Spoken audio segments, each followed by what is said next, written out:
Så er det Planteapotekets olie nummer 10, og det er Zengest. Zengest, det betyder rolig fordøjelse, og det er lige præcis, hvad den her olie den byder på.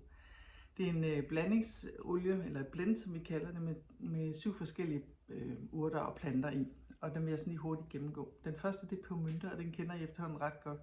Den er god til mange ting, jo, og her der er den igen sat på arbejde for at øge blodgennemstrømningen, fordi når det er sådan, at vi har bøvl i vores fordøjelse, så er det tit, fordi noget er stagneret på en eller anden måde. Den næste, det er ingefær, og den er super god til kvalme. Der er forskning, hvor de har kigget på, hvordan den virker på kvinder med graviditetskvalme, og den er pebermynte sammen er gode venner, kan man sige til det. Så er der astragon, og det er, den stimulerer den øger fordøjelsessafterne i vores tarmsystem. Og det er super smart, fordi det er de her safter, der skal med til at trække næring ud af det mad, vi spiser. Man ser, at astragon også har en effekt på peristaltikken, altså det her med, at tarmene de ligger og arbejder og får skubbet tingene igennem, hvilket vi jo gerne vil have. Men også modsat, hvis det går for hurtigt. Så er der nogle ting, der skal justeres. Så er der fennikel. Der har man i 2003 lavet forsøg på kolik. Og kolik er jo ikke kun noget, man kan få i barndom. Kolik er i virkeligheden bare nogle mavekramper, eller bare, fordi det er noget hæsligt noget, men som vi har brug for hjælp til. Og der er fennikel lindrende, står der. Og man ser også, at den øger tyndtarmsbevægelserne, og det er jo der, hvor vi skal optage, så det, at den fungerer godt, og vi kan få maden fordelt og fordøjet, betyder jo alt. Så er der kommen er til halsbrand, til oppustethed, til appetitløshed også, og også det er også en bakteriedræber. Så den har vi også brug for. Og så er der koriander. Der er et forsøg fra 2014, hvor man har set, at det her koriander, det slår usunde, dårlige bakterier på vores fødevarer ihjel, når det skal ned igennem vores system. Så i virkeligheden, så giver det jo god mening, at man ude i Østen får koriander på stort set alt. Og koriander er virkelig noget, der er del af vandet. Nogle hader den her lidt parfumerede smag, og andre de elsker den. Men god er den i forhold til det. Og den har også en beroligende effekt.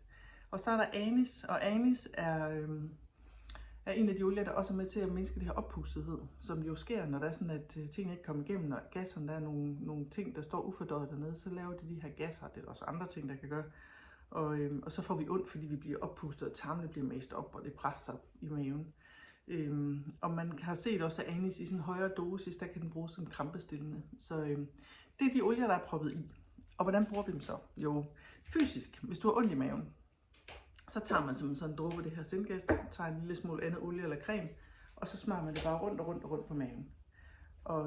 Og nogen kalder det magiolien, fordi man kan stå med sådan en oppustet mave, og så går der et kvarters tid, så er den simpelthen faldet ind. Og hvis man ligger sig ned, og så kan man simpelthen høre, hvordan det hele begynder at sige, det begynder at rode rundt og larme. Og det er simpelthen fordi, at det gør alt det, jeg lige har fortalt. Det sætter simpelthen gang i processen. Så er der køresyge. Der bliver den også brugt, og også ved søsyge. Man tager lidt af det og propper på pulsstederne på maven, ligesom jeg fortalte før, og så har det bare en rigtig super effekt. Jeg hørte om en af mine kolleger, der havde været på færgen til Bornholm, og hendes familie, de var stort set de eneste, der ikke lå og brækkede sig, så hun rendte rundt med Zengest til alle på stedet, og det synes jeg var fuldstændig genialt.